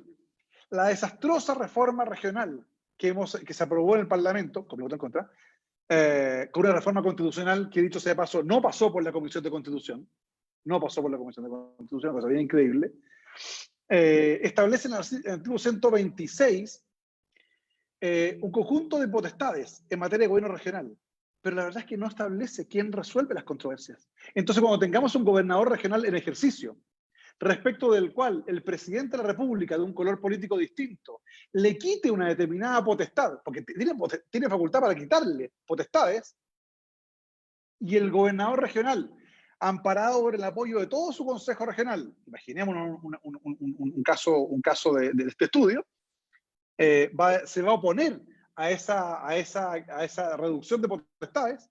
¿Quién resuelve? ¿Quién va a resolver esa controversia? ¿Quién va a resolver las controversias que se susciten entre el gobernador regional y, por ejemplo, el representante del presidente de la República, que es el delegado presidencial? Y aquellos que hemos tenido la posibilidad de estar en la práctica, no solo del ámbito legislativo, sino del ejercicio del poder en el Ministerio del Interior, sabemos las dificultades que van a ocurrir en la práctica entre un gobierno regional y el gobierno nacional. En consecuencia, creo que si nosotros debiéramos haber pasado a ser un Estado unitario descentralizado, que es lo que yo he planteado siempre, debimos haber hecho un conjunto de reformas y establecer qué institucionalidad, qué institución va a resolver este tipo de situaciones de controversia. Y finalmente, y aquí termino, en materia de cuestiones orgánicas e integración, yo no veo justificación alguna para que tengamos ministros del Tribunal Constitucional que sean inamovibles. Creo que en este desarrollo democrático, si el presidente de la República puede ser acusado constitucionalmente, no veo ninguna razón por la cual tengamos un conjunto de personas inamovibles. Manteniendo su autonomía, se requiere algún mecanismo incluso de remoción. Pero a su vez también se requiere aplicar, por ejemplo, las normas relativas a la cuidado han tenido, participando de debates respecto a los cuales han ejercido incluso la profesión con anterioridad. En consecuencia, creo que ahí se requiere un cambio. Se requiere un cambio también. No podemos permitir que un presidente sea quien dirima una discusión de naturaleza constitucional. No podemos permitir que tengamos personas cuyos requisitos para instalarse en el plan constitucional sean menores a los requisitos que hoy día exigimos para ser miembro de un tribunal ambiental. Creo que la jurisdicción constitucional es tan relevante para la estabilidad democrática que se requieren cambios orgánicos, estructurales, institucionales y de funciones. Muchas gracias. Muchas gracias, senador Arboe, por su presentación. Yo quería solamente hacer un par de observaciones sobre el tema del Tribunal Constitucional, que es un poco el tema que yo manejo y que las saco un poco de las exposiciones que ustedes han hecho también. Tenemos que tener claro que Chile es un país que durante gran parte de su historia republicana no tuvo ningún control de constitucionalidad. No que la discusión no era donde estaba radicado, sino que no hubo. Hasta la Constitución del 25 no existía ningún control. Hubo un intento un poco tímido a final del siglo XIX de la Corte Suprema, del fiscal de la Corte Suprema, fiscal Ballesteros en esa época, y de un abogado que se llamaba Alcibiades Roldán, que trataron de introducir decir que el Tribunal Constitucional tenía podía controlar siempre en algunas circunstancias la constitucionalidad, pero no funcionó.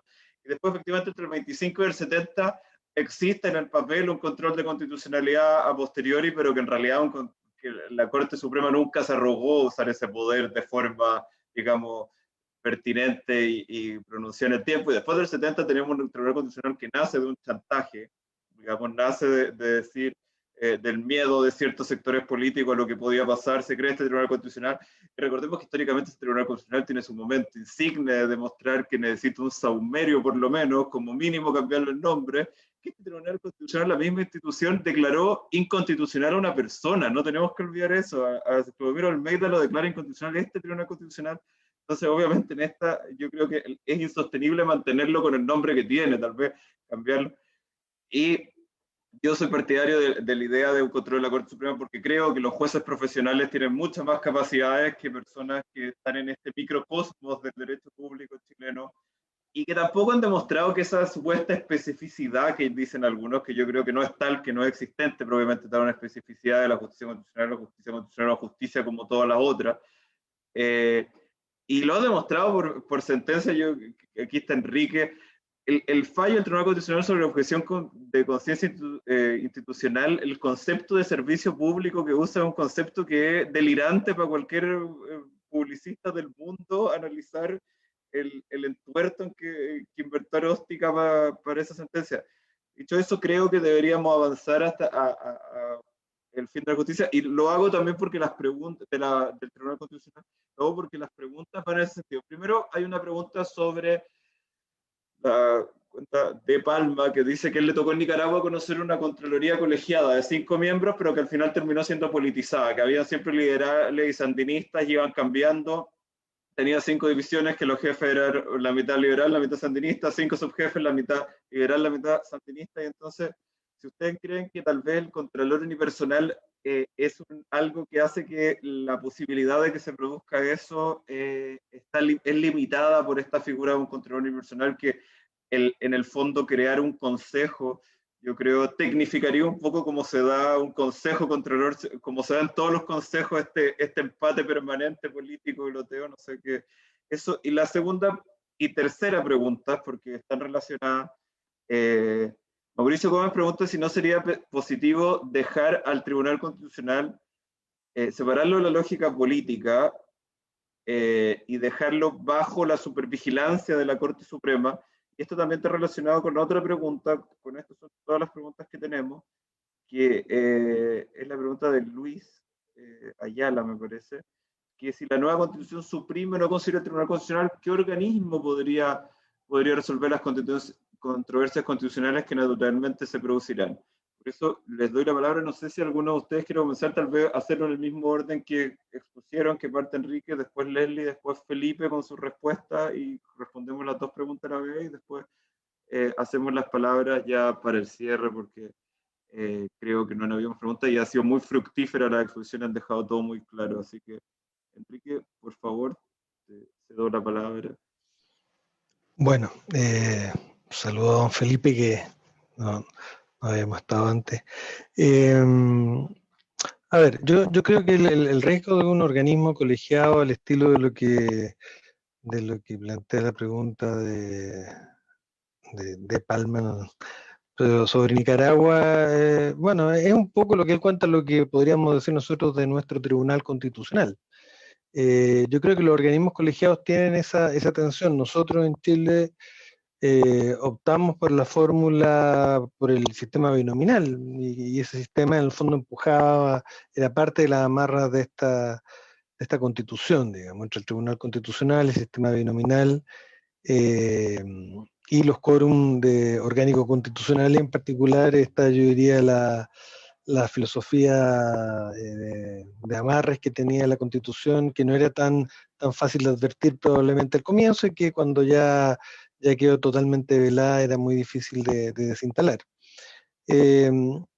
Pero con todo, a ver, yo creo que ese riesgo puede ser muy real. De hecho, hay un consejo de modernización del Estado que formó este gobierno con una agenda de modernización que tiene algunos integrantes que son más bien críticos del gobierno. No es un organismo subsecuente, entiendo que tampoco es pagado, así que la revisión me parece que, o los documentos que ha producido son documentos de política pública bien razonables, y ellos están proponiéndole al gobierno una Contraloría con un modelo colegiado, precisamente.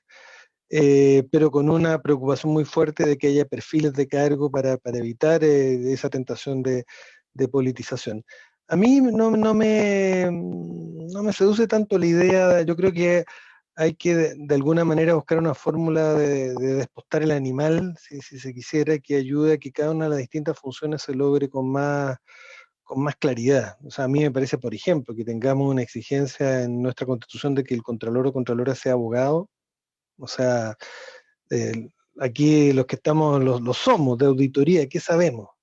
Si nos ponen a auditar, probablemente vamos a hacer el ridículo más espantoso, pero claro, todo contralor, y si el día de mañana siguiéramos con la misma regulación y fuera contralora, se transforma mágicamente en un experto en auditoría. Eso es una falacia, y obviamente que ese es un tema crítico para la probidad. O sea, la verdad es que la gente esté preocupada por la interpretación de los reglamentos, o sea, por favor, o sea, la posibilidad de impugnar en un tribunal ex post, yo creo que al que está muy complicado le va a ayudar del mismo modo.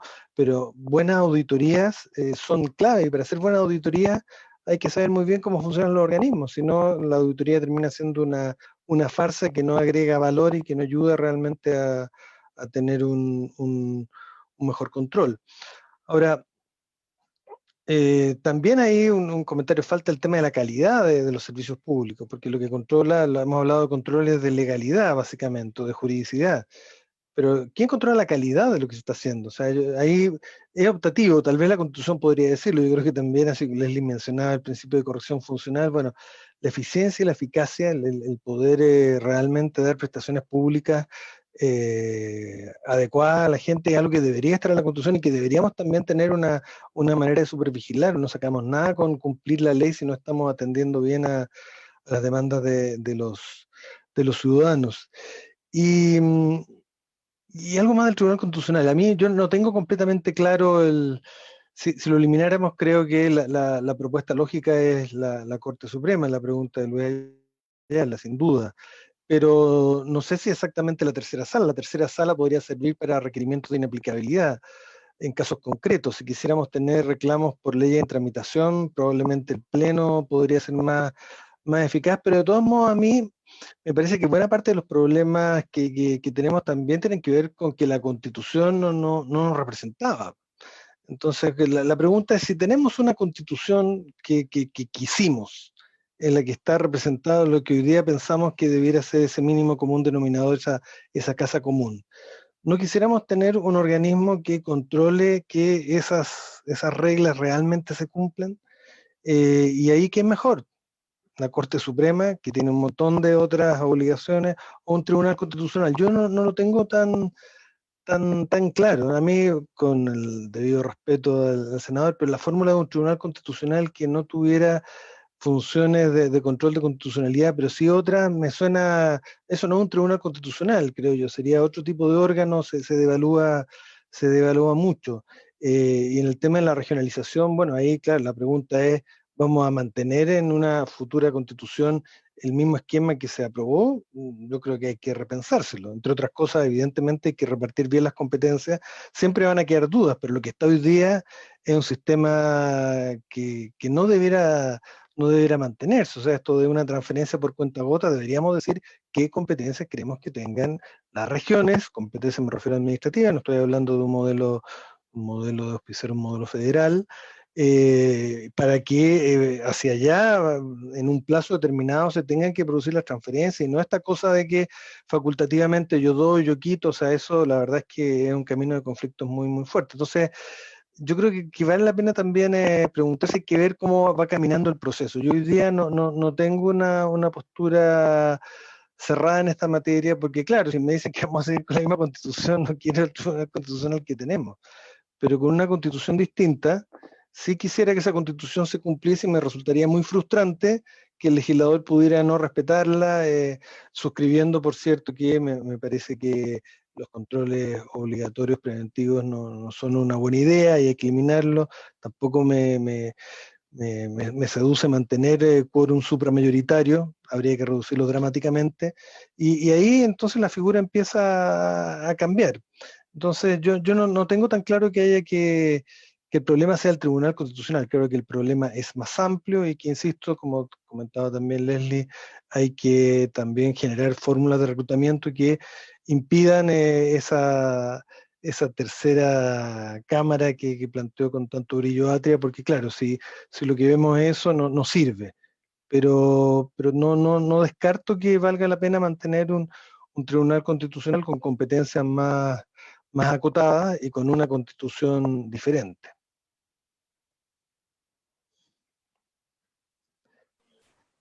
Eso. Muchas gracias, Leslie.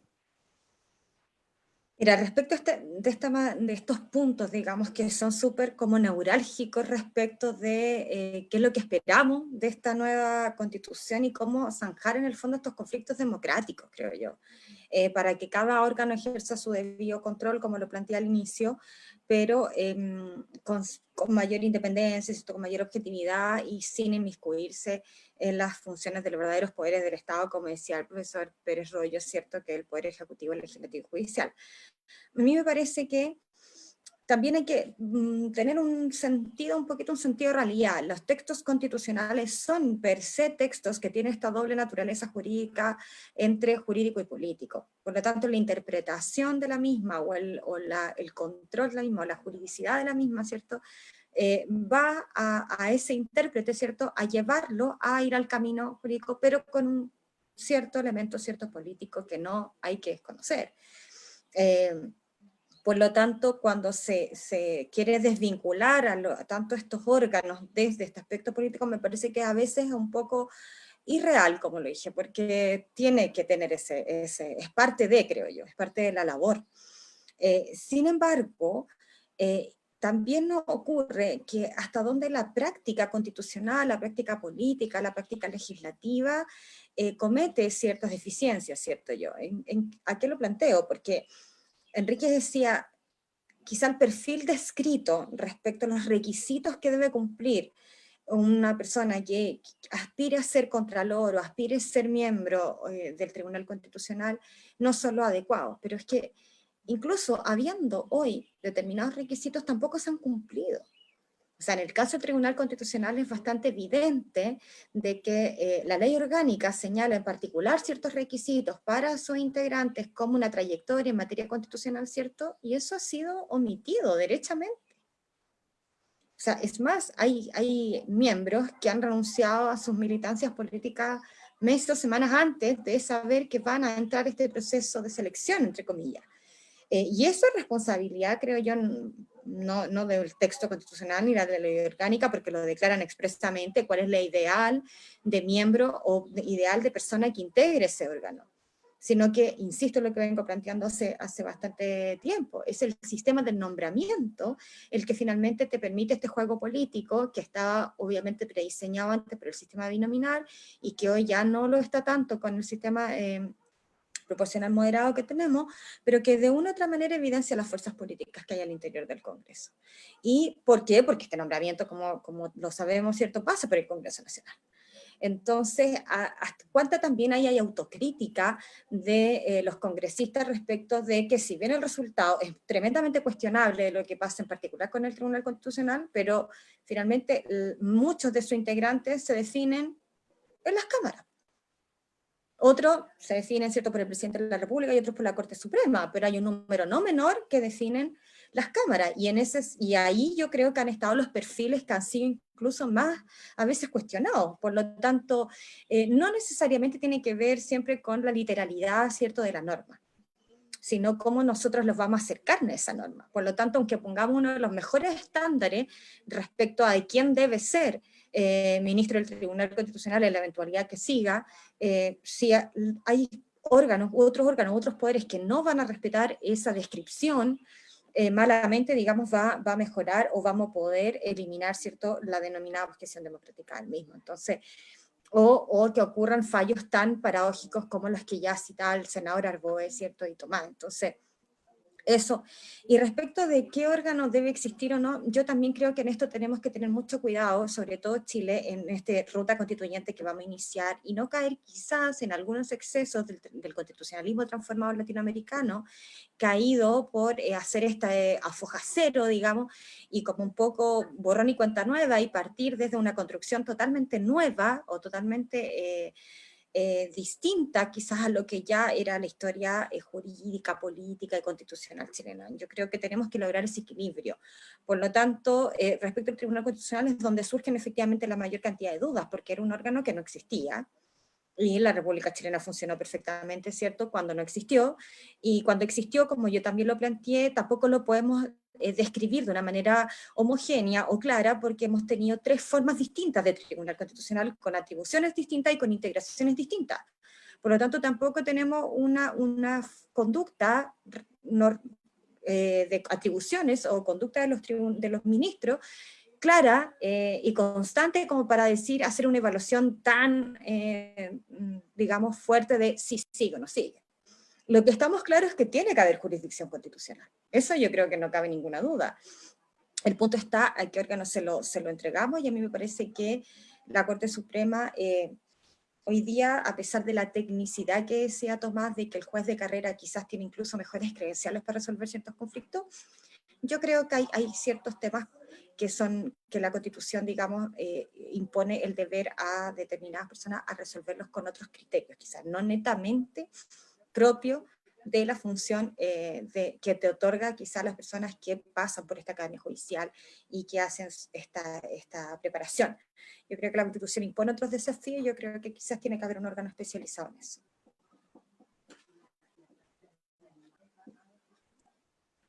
Muchas gracias, Leslie. Senador Arboe.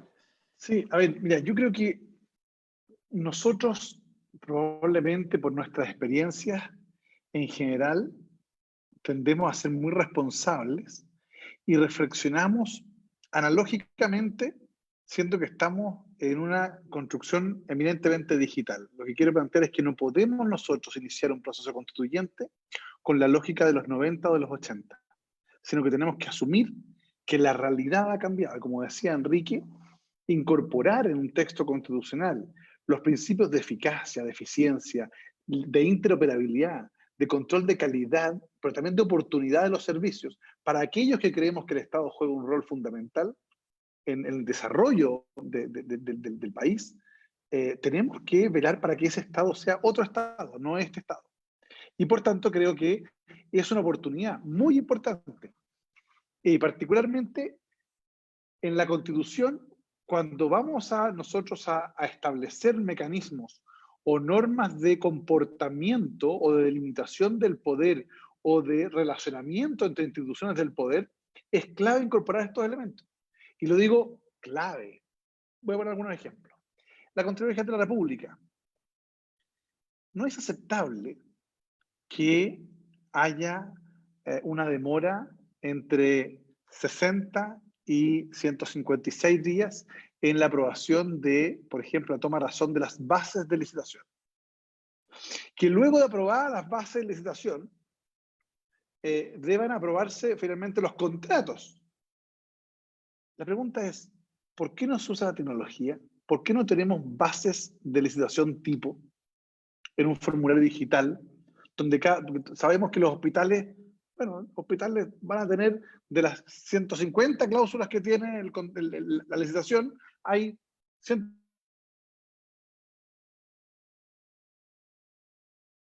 Lo anterior es que tenemos un sistema extremadamente arcaico todavía, donde podemos efectivamente con la aplicación tecnológica no solo mejorar la eficacia, la eficiencia, los tiempos, que son determinantes incluso para la satisfacción de las necesidades de los ciudadanos. Piensen ustedes que construir una cárcel en Chile se demora un promedio de 8 años. Un hospital entre 7 y 9 años. Una autopista, dependiendo su magnitud, pero se puede demorar entre 9 y 15 años. O sea, estamos hablando de una situación que escapa completamente a la necesidad de inmediatez que tienen los ciudadanos de que el Estado le resuelva eficientemente y de manera oportuna los problemas que los aquejan. Formularios digitales preestablecidos de aprobación algorítmica. Usted cumple ciertos requisitos y se aprueba, no interviene nadie. Usted además aumenta los niveles de transparencia. Le voy a hacer una pregunta. ¿Sabían ustedes que hace un tiempo atrás la Contraloría General de la República decidió sacar de su página web los nombres de las personas, de los funcionarios que resuelven ciertas controversias? Entonces hoy día resulta que una persona que somete un caso a la determinación de la Contraloría no sabe si quien resolvió su caso, no el Contralor, que es la última instancia, el que resolvió su caso, está implicado o no. ¿Es amigo de o no sabemos? ¿Por qué no sabemos? Debiéramos saber, es un elemento básico de transparencia. Sabemos que son los jueces y cuando nos damos cuenta que un juez tiene algún tipo de vinculación, lo recusamos, ¿no? O él mismo se inhabilita. Bueno, aquí no lo sabemos. Entonces, hay un conjunto de mecanismos que a mi juicio debieran adoptarse en este proceso constituyente que permitan orientar a que las instituciones fiscalizadoras que ejercen esta función tengan una aplicación de mayor nivel de transparencia en estas materias. Les voy a contar un ejemplo. Todo el rol de auditoría podría facilitarse. Esto no es noticia, como estamos aquí en confianza, lo voy a contar, pero quiero contarles que no va a salir de acá. Pero hay un grupo de personas que armó un sistema que tiene las bases de datos de las compras públicas de 2015. De todas las compras públicas. Desde los municipios. Y quiero contarles 2 ejemplos. 2. Que los vi, no me lo contaron. 2 ejemplos. Esa información no la tiene la DIPRES. No la tiene la Contraloría. Ellos fueron a ofrecérsela. Todo esto con inteligencia artificial. Con aplicación de algoritmos de inteligencia artificial. Diseñada en otro país con gente muy capaz. Resultado del asunto. Chile paga en promedio un 68%, perdón, me equivoqué. El Estado chileno compra el 68% del Panadol con un sobreprecio de hasta un 40%.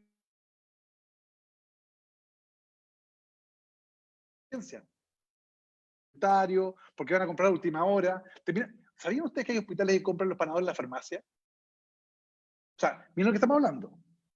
Pero ese mismo sistema permitió detectar que un municipio en la región metropolitana, perdón, en el sur de Chile, arrendó una camioneta Mahindra por un día en 35.000 pesos. Y un municipio en el norte de Chile arrendó la misma camioneta Mahindra en 168.000 pesos al día. ¿Qué hay ahí? O ineficiencia o corrupción. Bueno, lo que quiero decir es que eso debiera ser la norma en nuestro país. Entonces, si vamos nosotros a establecer mecanismos de modificación de las instituciones como la Contraloría, el Tribunal Constitucional, incorporemos estos elementos. En materia de Tribunal Constitucional, yo entiendo lo que plantea Enrique y me parece adecuado. No podemos llamar Tribunal Constitucional a quien no ejerza la función jurisdiccional constitucional. Estoy de acuerdo. La pregunta es cómo ha de ejercerse esa función y cuáles van a ser las limitaciones para el ejercicio de la misma. En un Estado democrático, donde el principio democrático y el principio de deferencia con el legislador deben instalarse como elemento, como condición básica del desarrollo de esta función. Para parafrasear a Bócule, que el Tribunal Constitucional vuelva a ser el árbitro y no el jugador del partido. El Parlamento, fíjense ustedes que hoy día, hablo desde la frustración, habíamos prediseñado un sistema para que los algoritmos determinaran si un proyecto era admisible o inadmisible. Porque las normas constitucionales son claras, están establecidas. Entonces, cuando un legislador metiera un proyecto de ley, más allá de que el funcionario amigo, el secretario, que es amigo de no sé quién, que el senador que está en el comité, que le dio un favor, no. Aquí hay un sistema que determinó que su proyecto era admisible. Y se acabó. Y además, teníamos prediseñado un sistema para establecer que si había más del 75% de coincidencia entre un proyecto de ley y uno que estaba en tramitación, también era inadmisible. Con esas solas dos medidas, habríamos eliminado de la tabla que hoy día existe en el Congreso, Senado y Cámara de Diputados, más de 1.200 proyectos de ley que no se han discutido en los últimos 5 años. O sea, habríamos limpiado la tabla de la discusión, solo con la aplicación de tecnología. Entonces, creo que tenemos que buscar, ¿por qué? Porque esto que parece una cosa como rupturista, no es nada rupturista, esto es el piso, el desde, la interoperabilidad. Entonces ustedes saben, pero el Banco Estado es una cosa genial, es que si hoy día usted se adjudica un fondo del Estado, por ejemplo, no sé, una campaña publicitaria, la Tesorería General de la República es la que le paga, no le paga el servicio público, no le paga la SECPRES, Cernatur, no. La Tesorería lo llama y dice, ¿sabe qué? Usted se la adjudicó. Fantástico. Y la Tesorería tiene un convenio con el Banco de Estado. Y lo llama el Banco de Estado y dice, ¿sabe qué? Le ofrecemos lo siguiente, sabemos que está en una crisis, entonces lo que vamos a hacer automáticamente es que le securitizamos. O sea, le compramos su factura para que no haya el problema de que el Estado se demora 90 días en pagar. O sea, interoperabilidad, que es clave para estos efectos. Uno podría reducir costos, pero cientos de millones de dólares por el solo hecho de decir esto. Y por último, quiero plantear un elemento que me ha ido mal, pero perseveraré en esto, es que la vorágine de la evolución científico-tecnológica en el mundo es de tal magnitud, es de tal rapidez, que el riesgo de obsolescencia de la ley es tremendamente alto. Y las leyes salen cuando ya están siendo obsoletas, están siendo superadas por la realidad. Por eso que estoy planteando, junto a algunos profesores, estamos trabajando la idea de crear una especie jurídico-administrativa parecida a la potestad reglamentaria, pero donde las leyes que apruebe el Parlamento van a ser leyes marco. Y esta institución jurídica intermedia, que sería compartida entre el Ejecutivo y el Legislativo, sería la encargada de, a través de directivas de funcionamiento, una especie como de DFL, digamos, hacer aplicable la ley. Para efectos de que, frente a una determinada modificación cultural o tecnológica, no tengamos que modificar la ley, sino que vayamos a modificar la directiva.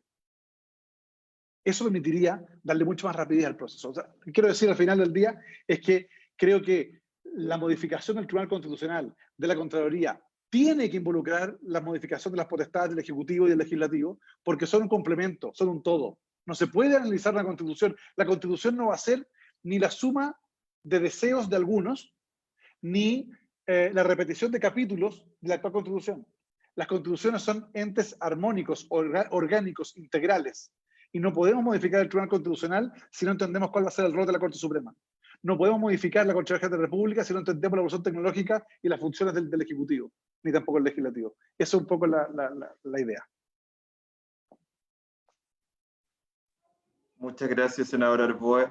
Bueno, con esto cerramos nuestro seminario de la Fundación por la Democracia. Agradecemos a los profesores Pérez Royo, Rayevich y la profesora Esli Sánchez, al senador Felipe Arboe haber participado. Fue muy interesante hablar de estos dos órganos que la verdad es que no han estado en la primera línea, digamos, de la discusión constitucional en el último tiempo. Y desde ya invitados a la próxima sesión y también nuevamente agradecerles su participación y ojalá esto les haya servido para expresar sus ideas y también a nuestros auditores para tener insumos para el debate constitucional que se nos viene. Así que muchas gracias y buenas noches para todos. Que sea una buena semana. Muchas gracias por la invitación. Felicitaciones por la iniciativa. Gracias, Enrique y Leslie. Y al profesor gracias, Leslie, Tomás, Felipe y el profesor Pérez Royo también. Muchas gracias a todos. Hasta luego. Hasta luego. Buenas noches. Chao, Felipe, gusto verte. Gracias, chao. Chao, chao.